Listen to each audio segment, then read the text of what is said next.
আগামী জাতীয় সংসদ নির্বাচনকে কেন্দ্র করে নোয়াখালী ৫ আসনে জনাব আলহাজ ফখরুল ইসলামকে নোয়াখালীর ৫ আসনের নমিনেশন দেওয়াতে ক্ষোভ প্রকাশ করেছেন কবিরহাট বাসিন্দারা। নোয়াখালী ৫ আসনের কবিরহাট বাসিন্দারা জানান, জনাব আলহাজ ফখরুল ইসলাম জামাতের প্রোডাক্ট বলে দাবি করেন এই কবিরহাট বাসিন্দারা। এই আসনে যাকে মনোনয়ন দেওয়া হয়েছে এটা জামাতের প্রোডাক্ট।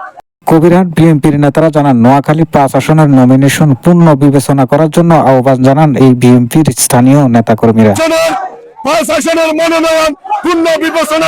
কবিরহাট বিএনপির নেতাকর্মীরা আরো জানান, জনাব তারেক রহমান যেন নোয়াখালী ৫ আসন নিয়ে একটু বিবেচনা করে, এর জন্য মশাল মিছিল বের করেন কবিরহাট বিএনপির স্থানীয় বাসিন্দারা। আমরা বিএনপির স্থায়ী কমিটির সকল নেতৃবৃন্দ নোয়াখালী ৫ আসনে যোগ্য প্রার্থী না দেওয়া হলে মশাল মিছিল আরো ভয়ঙ্কর হবে বলে জানান এই স্থানীয় বিএনপির নেতাকর্মীরা। এবং দেশনায়ক তারেক রহমান সহ দুঃসময়ে যারা বিএনপির হাল ধরেছে তারা মনোনয়ন পায়নি বলে দাবি করেন এই কবিরহাট বিএনপির স্থানীয় নেতাকর্মীরা। সহ সকল নেতৃবৃন্দের কাছে উদাত্ত আহ্বান জানাবো, যিনি বাংলাদেশের। ওমর ফারুক রুবেল, কোম্পানিগঞ্জ 24।